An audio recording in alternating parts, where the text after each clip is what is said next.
मैं मतलब भर गया हूँ पहली बार।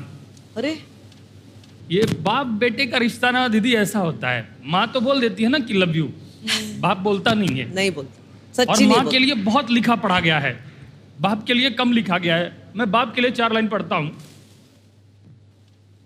पिता रोटी है, कपड़ा है, मकान है, पिता नन्हे से परिंदे का बड़ा आसमान है। पिता रोटी है, कपड़ा है, मकान है, पिता नन्हे से परिंदे का बड़ा आसमान है। पिता है तो घर में प्रतिपल राग है, पिता से माँ की चूड़ी बिंदी और सुहाग है। पिता है तो बच्चों के सारे सपने हैं, पिता है तो बाजार के सब खिलौने अपने हैं।